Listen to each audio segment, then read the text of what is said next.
Welcome to our event this morning, Learning Points for Charity Trustees. I'm Charles Willis. I am the Senior Manager in Policy and Sector Improvement within Oscar, and I'll be chairing the call. Two of the most important people on the call today are Gillian MacDonald and Paula Mays, who will be hosting the call and making sure that everything runs as efficiently as it always does within Oscar. The other most important person today is Martin Tyson, who has bravely stepped up to the plate following Laura unfortunately having to drop out at late notice. Something has cropped up, so she's unable to do it. Martin is the Head of Policy and Improvement at Oscar, and we'll be going through some slides with us, and we'll be sort of taking questions at the end of that. So feel free to ask questions. What I would say is we wouldn't want to get into specific individual cases in this event. What we want to do really is to talk about general principles and what everybody here can expect or needs to think about as a trustee, if that makes sense. So Martin, would you want to make a start? Yes, absolutely. Hi everyone. Good morning. It's really nice to see so many of you here. It's a nice morning here in Kirkcaldy, but I don't know what it's like with everyone else. So as Charles mentioned, I am stepping into the breach here. You are deprived of Laura's company, which would have been good because she is a head of higher risk casework, and because of that, she has a real insight into a lot of the issues that come up for charity trustees.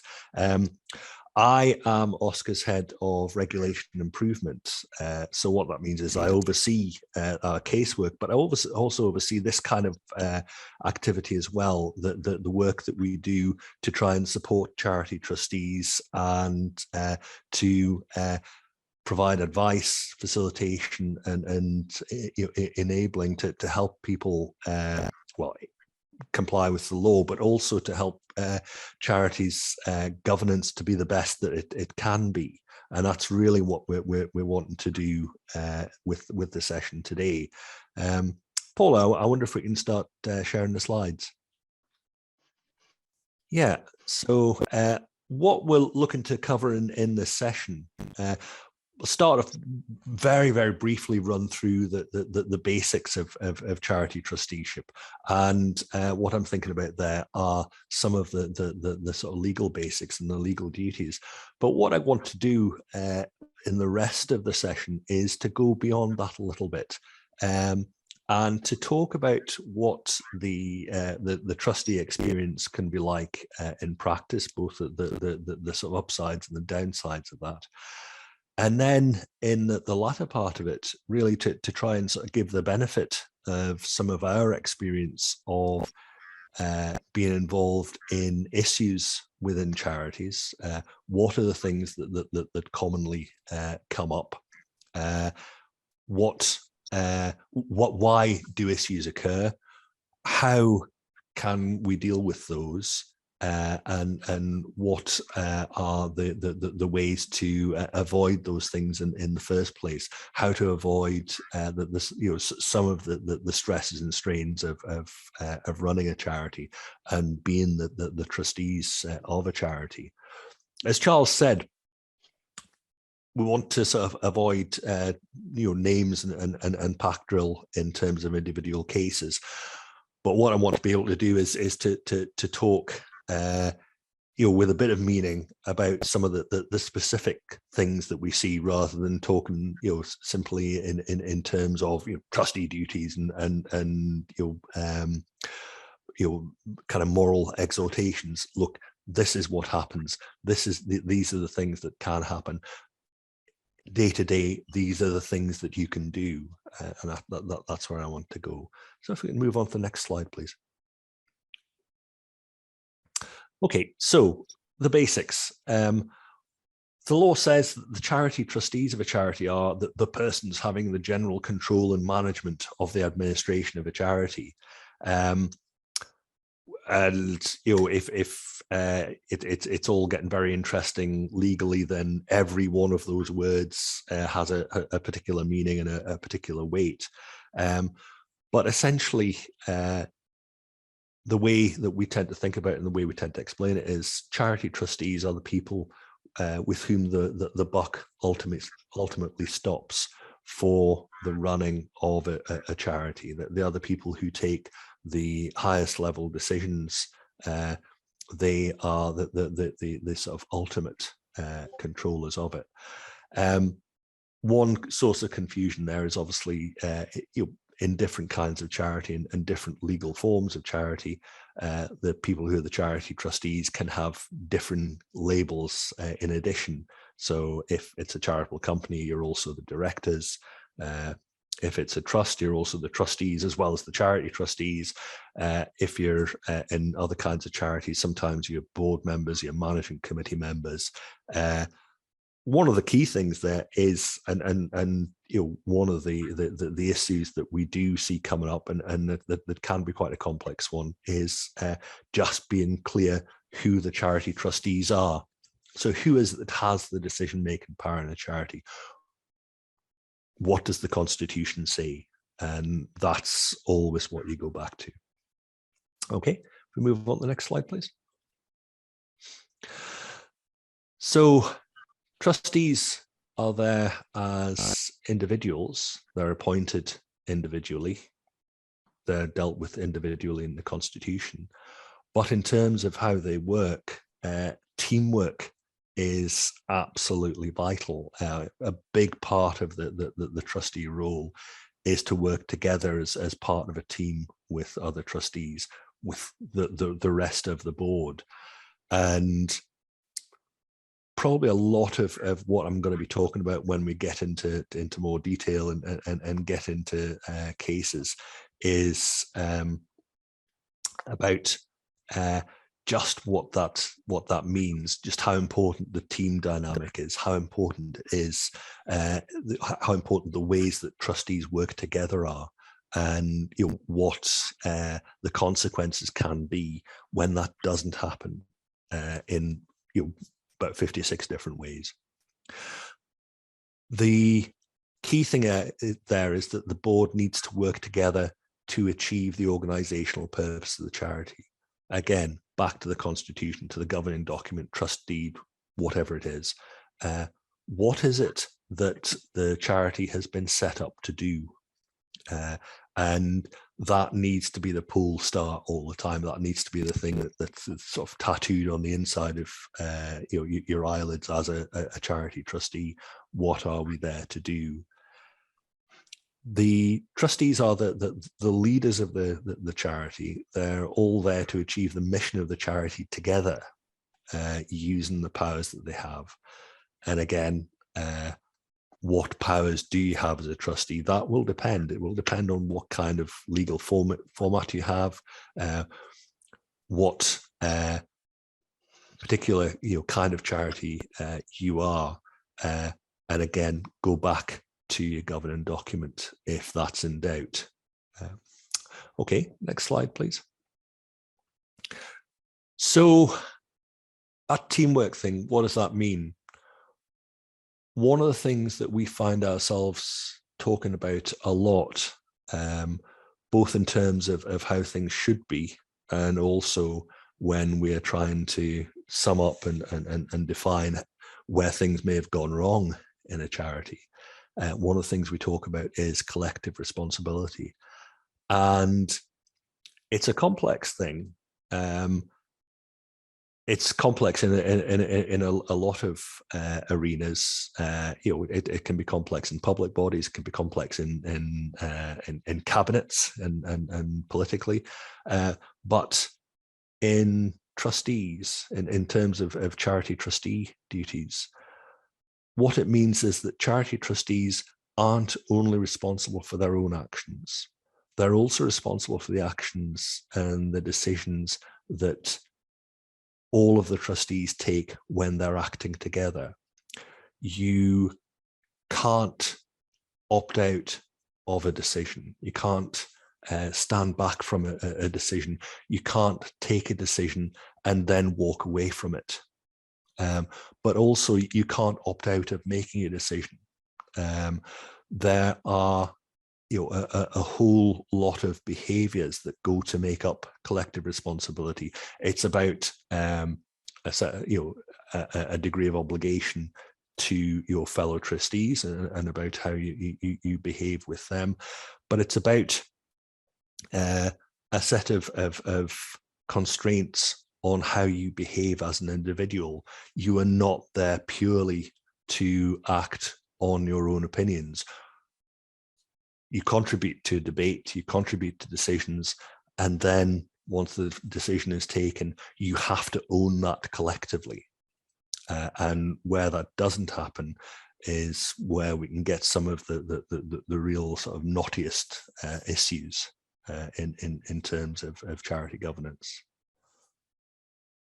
Sorry, Charles, you wanted to come in there? You're on mute.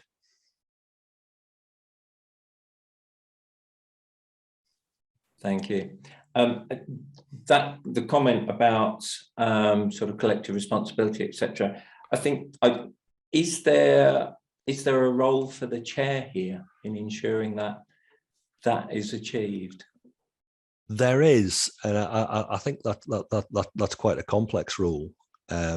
We'll come on to where some of the perceptions people have about the role of a chair can be problematic. But in terms of collective responsibility, it is about facilitating discussion. It's about facilitating the participation of all of the trustees in decision making, facilitating all of their individual input into that, but also having a role in making sure that that they do have that ownership of decisions.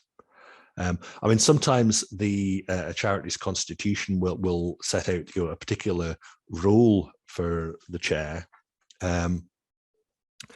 What that doesn't mean is that they have more of a say and more responsibility than the rest of the trustees. The role there is to facilitate the best possible discussion and the best possible input from the rest of the trustees.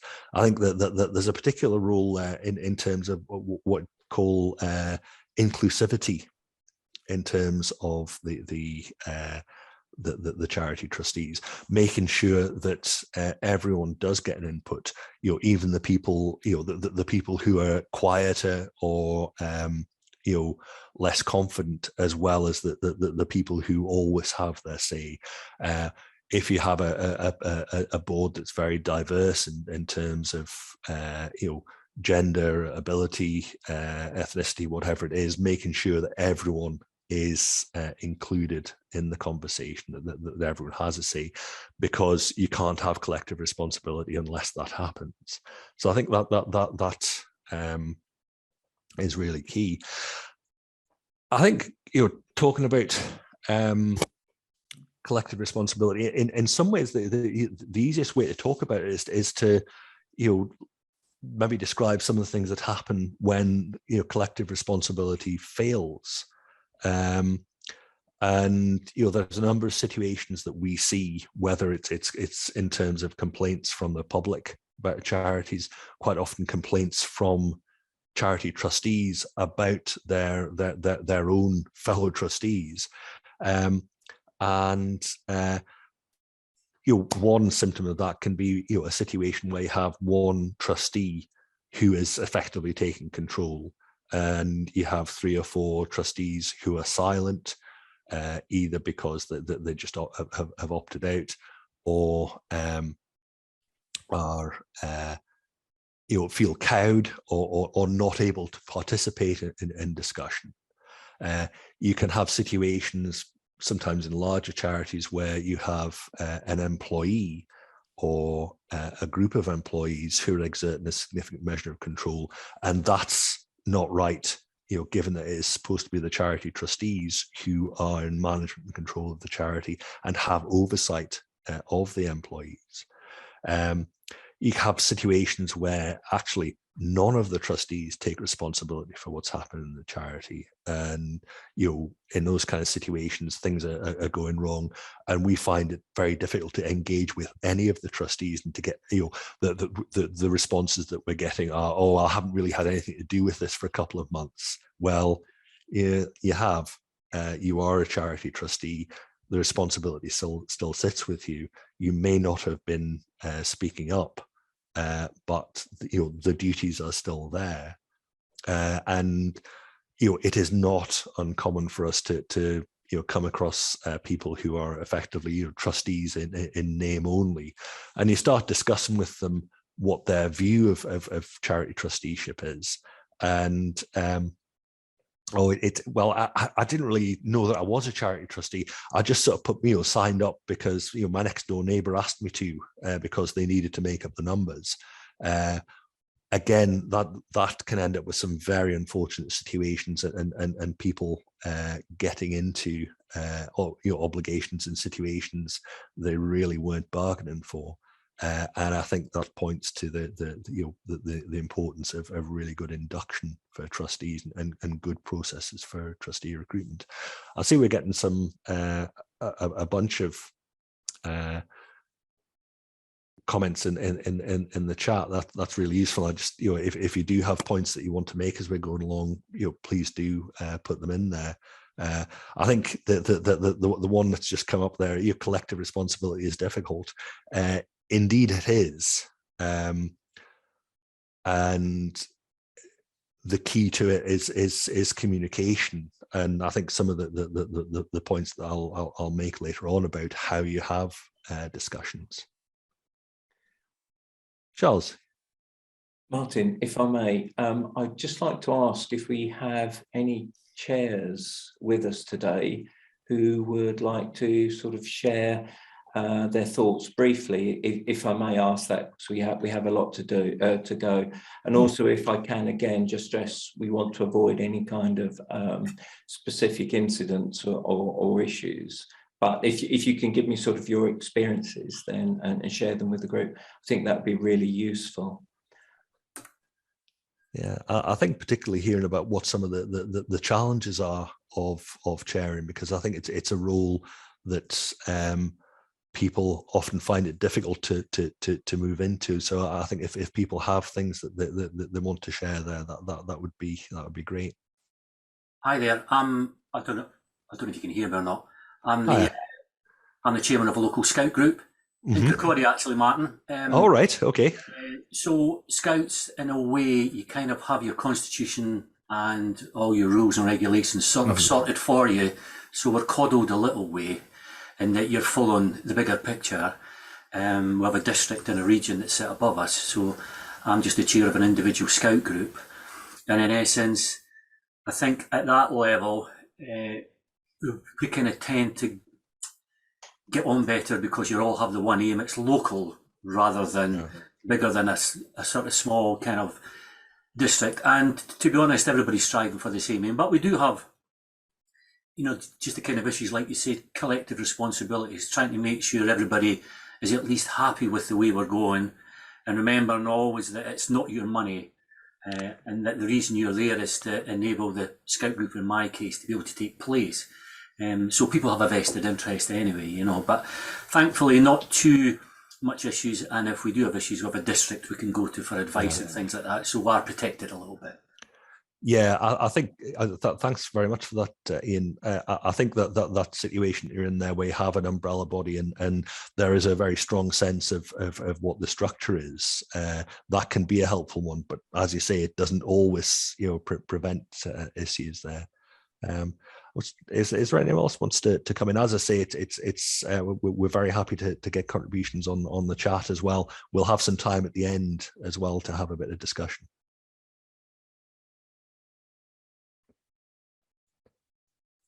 Okay, I'll move on then. If we can pop into the next slide. That's an interesting point just coming up there about the title of chair. It's an interesting one there, it's worth thinking about whether things like convener or other titles are helpful in that sense. So just moving on to the trustee experience and practice, and I was just looking at these slides beforehand and suddenly thought, you know what, I should actually start with the last bullet point here. Being a trustee can bring a lot of enjoyment and a feeling of being able to make a difference. And I think also, the thing that we try always to remember, it's not easy sometimes, but we try always to remember that is that charity trustees almost exclusively are people who care really deeply about the stuff that their charity is doing, and that's the strength of the charity trustee model. Just going back to Ian's point, it's not your money, it's not your charity, but the commitment of charity trustees and the sense of belonging and ownership and wanting to take something worthwhile forward is one of the hugely strong things about the sector. And the ability to make a difference is one of the key things about being a charity trustee. So really want to to stress that. Okay. So that's that's why people do it. That's the good side. It can involve tough decisions, and I think we're starting to hear about some of what that means in the current context with the cost crisis, the hangover from the pandemic, the difficulties of recruitment in particular sectors. It can be a really difficult environment at the moment. There is a need to be able to adapt to the circumstances that you're in, and those circumstances can be changing very fast.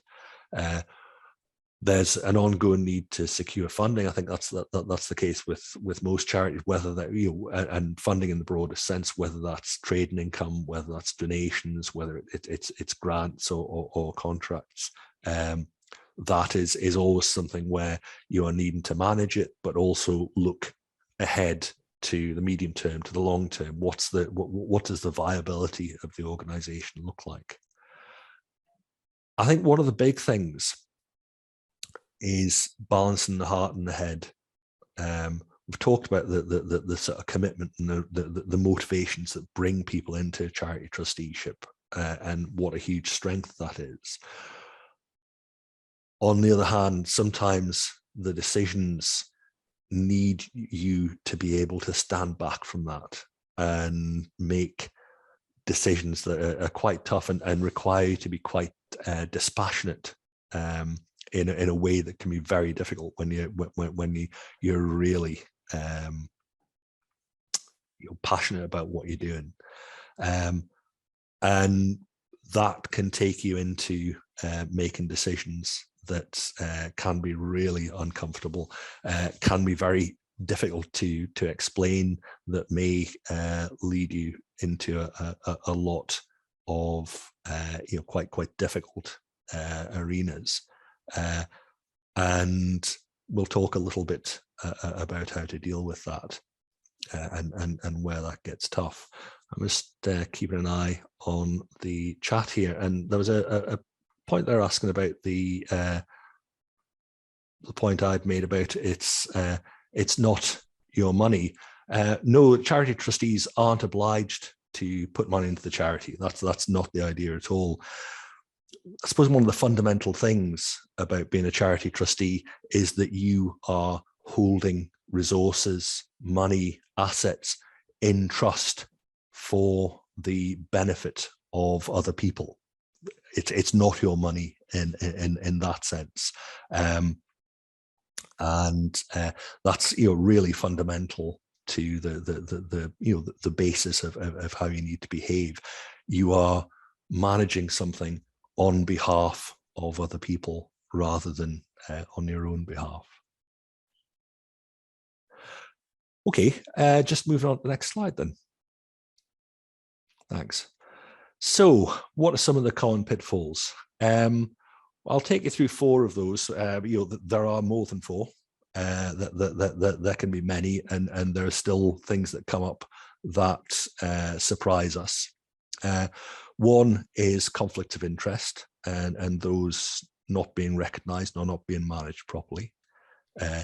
Disputes among charity trustees or disputes between charity trustees and other people. Domineering behaviour is one that that comes up in a number of forms. I think the last one is a lack of clarity about what the charity is doing. So if we can maybe sort of move on to the sort of specifics of those. The conflicts of interest.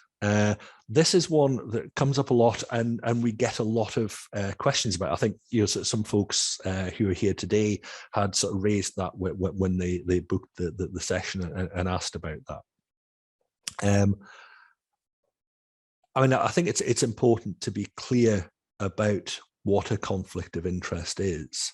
It isn't simply a case of when you or another one of the trustees has a financial interest that they might find it difficult to put ahead, and where that financial interest makes it difficult for them to put the interests of the charity first.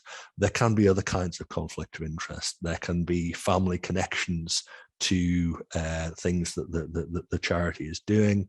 There can be other kinds of connection or interest, your business interest, or kinds of benefit that you might be getting from the charity that in particular situations make it difficult for you to put the interests of the charity first. Or, and actually this is one of the key things, for other people to see and be confident that you can put the interests of the charity first. So one of the things that we frequently end up talking to charity trustees about is, how do you think a particular transaction would look from outside the charity? If you are a charity trustee and you are putting a bit of business towards the business that your brother runs, and you are involved in that decision, you might honestly feel that you're able to take that decision without, totally in a totally unbiased way. But looked at from outside, how does that look? Objectively, how does that look?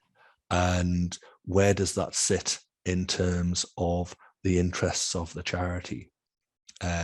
And I think that first point there about being clear, what is a conflict of interest, is sometimes the knottiest one. It's about recognizing what a conflict of interest is. Again, it goes back to the head and the heart, trying to be objective, trying to be dispassionate. This is also one where the collective responsibility comes in. It's not just about an individual charity trustee recognizing where they themselves might have a conflict of interest. It's about other charity trustees being willing to recognize it and to have to challenge where they need to. And sometimes those are very difficult conversations. We do recognize that. They can be very emotive conversations.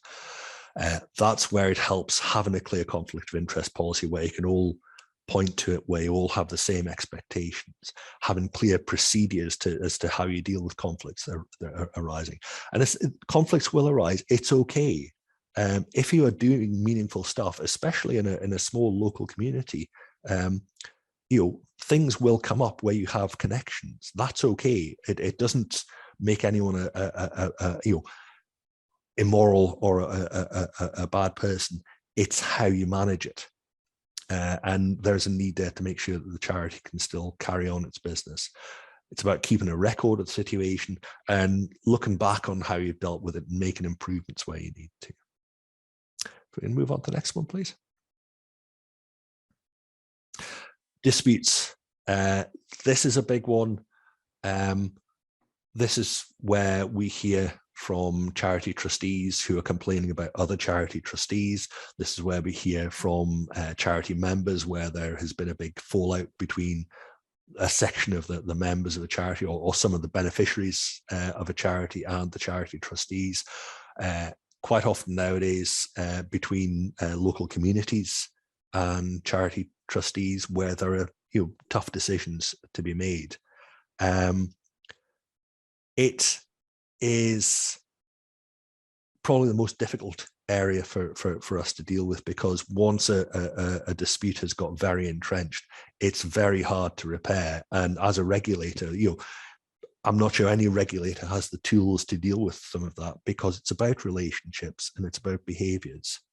And the tools we have effectively are there to deal with the consequences, but the dealing with the sort of relationships and mending those is a much more delicate thing, and really needs to be done by the people involved. I think the keys to this are understanding why a dispute's occurred. And in terms of trustee behaviours, it is about listening. And sometimes that's very difficult to do if you're feeling very passionate and very strongly about an issue, but genuinely listening if other people have views. It's about being, it's not just about listening, it's about being able to articulate your own views clearly. And it's about taking the emotion out of it where you can. You're there to do a job. You're there to look after a charity on behalf of the public. And there is an absolute premium on being able to take a calm and detached and as pragmatic a view on difficult situations as you can. Remember why you're there. Remember why you're part of the charity. Act in the interests of the charity. And sometimes that means being flexible and pragmatic about things that you feel very, very passionate about. Seek appropriate support when necessary. There are mediators out there. There are lots of advice. There's stuff that you can get pro bono from the likes of third sector interfaces and SCVO. But the further down the line you are, the more entrenched things are, the harder it is for those people to help you. I think any mediator will say the more entrenched it is, the more difficult it is to resolve a dispute. So try and take care of it up front. Okay, moving on, please. Domineering behavior, and this comes back to some of what we talked about with collective responsibility. Sometimes it can be an individual charity trustee, it can be a senior manager in the charity, where sometimes for reasons that are to do with the length of their experience or particular expertise they have or think they have, they will not be inclusive in the way that they act, and it isn't possible to get that collective responsibility. I think the key things to remember there are the basics. It's the charity trustees who are in management and control of the charity. It's a collective responsibility. And people have to act in line with their legal duties. But I think, again, sometimes understanding the reasons why a person is behaving in a particular way can help to deal with it. I think it also is to do with the part of the collective responsibility there is the ability to challenge. And sometimes when someone's very confident, very articulate and very settled in what they think, that challenge can be hard. And it's about finding the right behaviors and the right capabilities to do that. Again, that is about can be about trustee induction, and it can be about making sure that you as an individual have the training that you need to do your job, and we'll point you towards some guidance and some sources of information there. just seeing in the chat there's domineering behavior is often from old white men. I think I'm starting to sort of, edge into that category. That can be true. It can manifest in a number of ways, and some of them can be can be quite surprising. The sources. So move on to the next slide, please. Lack of clarity about what the charity's there for. And I think this can manifest in a number of ways. We sometimes talk about mission drift. Why has a charity changed its activities? Why has it moved on from what it was originally set up to do? Is there an issue where the charity has started to chase particular contracts or particular kinds of funding and has moved away from what everyone's vision for it originally was? Should the charity change what it's there for? Does it need to look at its purposes again? If so, then it's about looking at the governing documents, looking at what your powers are to make those changes. But if there is a feeling that actually we may have lost our way a little there, that's a case where having an honest discussion is really useful. And I think maybe taking some time every so often, every year or so, to look at what the charity is doing in the round, to look at the governing document and say, is this still what we're here to do? If not, if there are activities that we can't explain why we're doing them, should we be doing those? And it's a sort of back to basics thing, and always keeping the purpose of the charity in mind. Okay, if we move on. How to avoid the potholes? I mean, I think coming out of that last point, it's about understanding a charity, understanding what it's there, what it was set up to do, understanding what it's about, and what it does. And sometimes if you're in a large and complex organization, that is about making sure that you are getting the information and the ability to oversee what the charity does at the appropriate level. It's about managing risk. That's a huge thing. That's about, again, understanding your charity. It's about looking ahead. It's about accepting that you are in a business that will have particular risks that you need to assess on the basis of what your charity does, and that as far as you can, you need to try and mitigate those. Part of that is tackling issues before they could become too hot to handle, whether that's internal things, whether that's about the way that you as charity trustees work together, whether it's about the way that the charity acts or is managed. It's absolutely about talking to each other. That is there is no progress without that. There is no collective responsibility. There is no compliance with your legal duties if that's not happening. It's about using what's out there. There is a fair amount of infrastructure for charities out there, from umbrella bodies like Ian was talking about with the Scouts. It's about bodies like Scottish Council for Voluntary Organisations or the local third sector interfaces in your area, or it's about using your lawyers, your accountants, and other professional advisors where you need to. And don't hesitate to seek advice and support. One of the things, if we are dealing with an issue, we'll always ask is, have you sought advice? Have you sought guidance? It doesn't always solve the problem. But if you have something complex, if you have something legal,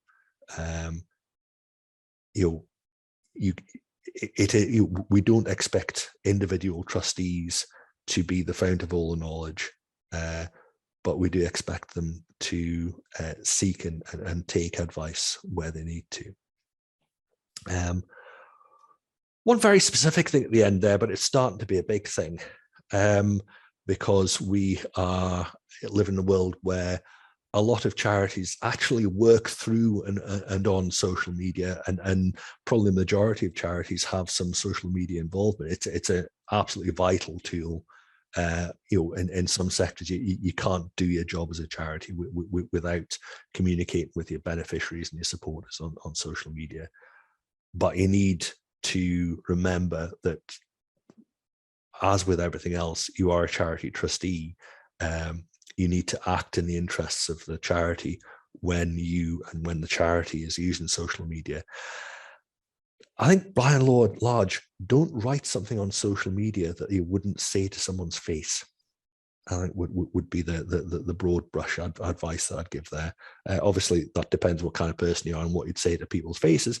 But take I think we would expect a slightly more conservative approach in using social media than someone would have on their own personal media accounts. Okay, if we just move on to the last slide, there's some sources of help and support there. There's some guidance from us, guidance and good practice for charity trustees. I would also point you towards the governance code. That is useful because it goes a little bit beyond and around what the legal requirements are, and it gets you towards the basics of good practice in terms of charity governance. And obviously, a lot of that's available on our website. And if we just go to the last slide, we have some of the places where you can keep in touch with Oscar. So that's all that I was going to say. There's some really interesting points coming up in the chat there, but I will stop there. Thank you, Martin. Wow, there's an awful lot there, and I think what I picked up was that diversity and inclusion on a board are essential, and trustees being able to feel that they can say something that others may feel challenging or maybe sometimes difficult to hear. To talk about maybe a conflict of interest with a particular trustee may be a difficult conversation, but the board should be in a space where they are able to have those conversations. And also coming up through a lot of the comments were the need to ensure that all trustees have these skills available to them and a good understanding of their role and remit within the organisation. And I think, Martin, the final point from you was to head back to the purposes at any opportunity, basically, to make sure that you have the compass set to where it needs to be. Was that a fair summary, Martin? I think so, yeah. I mean, I'm just sort of scrolling through some of the comments there, and I think there's a really good expression there. Being a charity trustee is not a spectator activity, yeah. And I think that really chimes with, and I'm sure Laura would say this if she was here, that really chimes with our experience that one of the most problematic things is people who stand back from their responsibilities. It's okay not to be able to devote enough time to a charity, but you need to kind of, if that's the problem that you have, you need to own that and maybe withdraw from what you're doing. Thank you. We have had some questions already submitted, so what I'd like to do now is to go through those and put you on the spot again, Martin, if that's okay. Sure, yeah. Our first question is from Shirley, and the question is, so what is the status of beneficiaries versus key funders as stakeholders?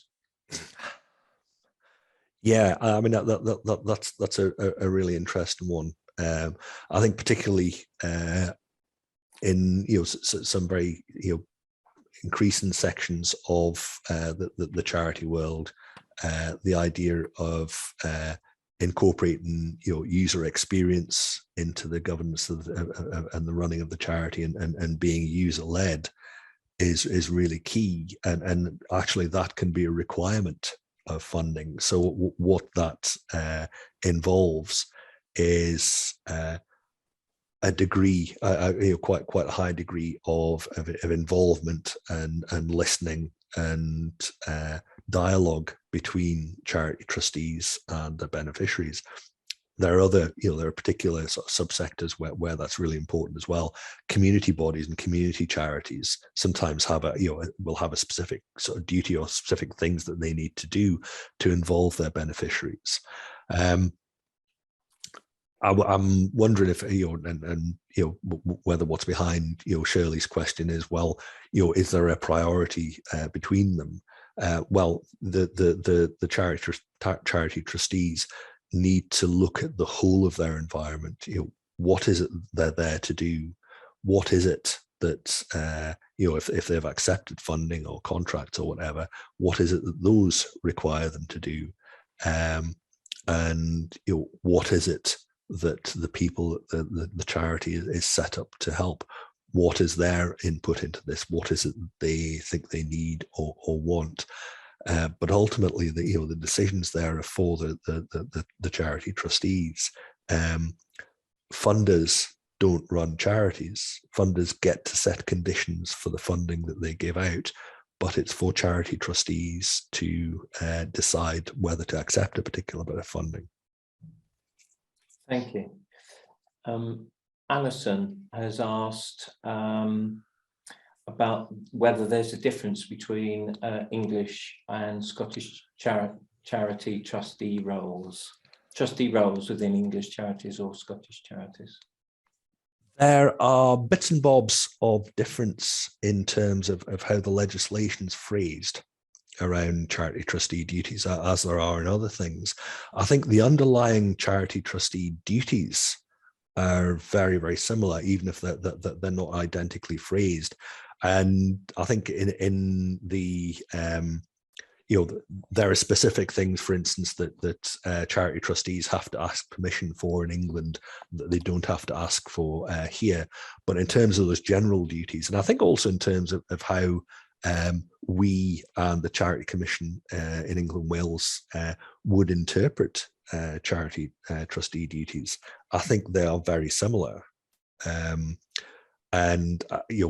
When I've been to similar events to this with colleagues from the Charity Commission, I think most of what I've said they would say as well, possibly in different, more articulate words.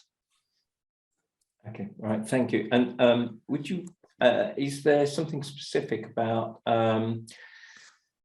when trustees can take on a paid role for a charity? There is, well, actually, it's very explicit in the law what provisions have to be in place before a charity trustee can be paid for services to the charity. It needs to be in the interests of the charity for the services to be provided in that way. There needs to be a written contract or written conditions around that, and in particular, you need to be very careful around the decision making on that and who's involved in it. So it is permissible, but the conditions have to be met there.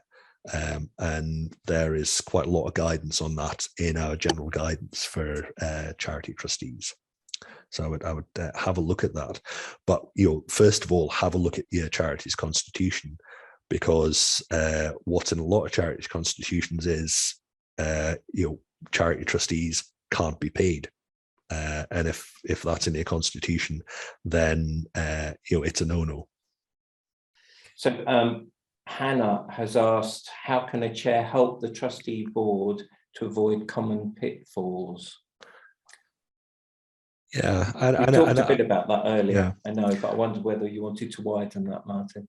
Yeah, I think it is very, very much. I think that role of convening and facilitating and bringing people forward into discussions.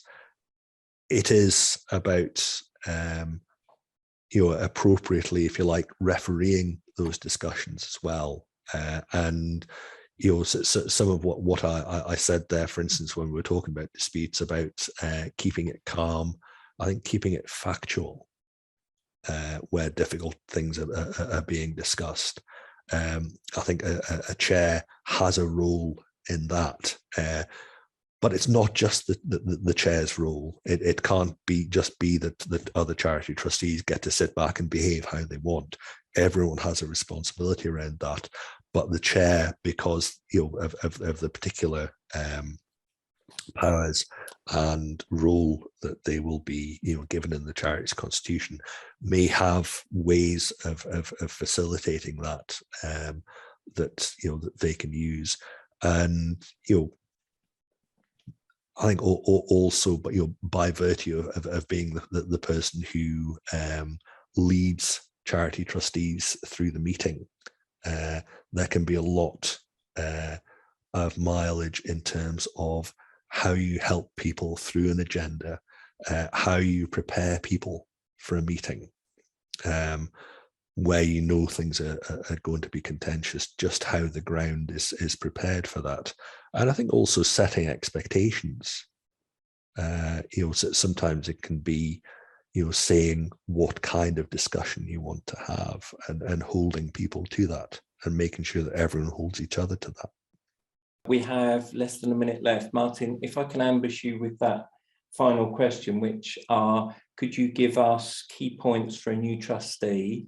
And could I ask everybody else, if they have any questions, to send them to us in writing, we'll answer them.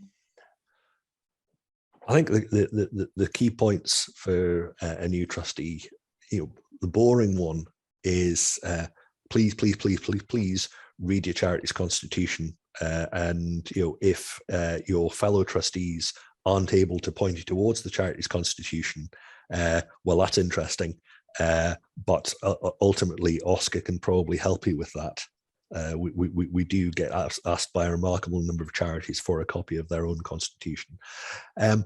But the sort of less banal thing is, don't be afraid to speak out. Don't be afraid to speak up. Don't be afraid to ask what might be stupid questions, and don't be overawed by the people that might have been there a long time. Chip in, say what you think you need to say. If it's stupid, well, people will tell you, and just chip in the next time. But that is the key thing that looking at our experience, the key thing you can do. But remember, your fellow charity trustees have a responsibility to make sure that you have a proper induction into your duties. So everyone has a role in bringing new trustees into a charity.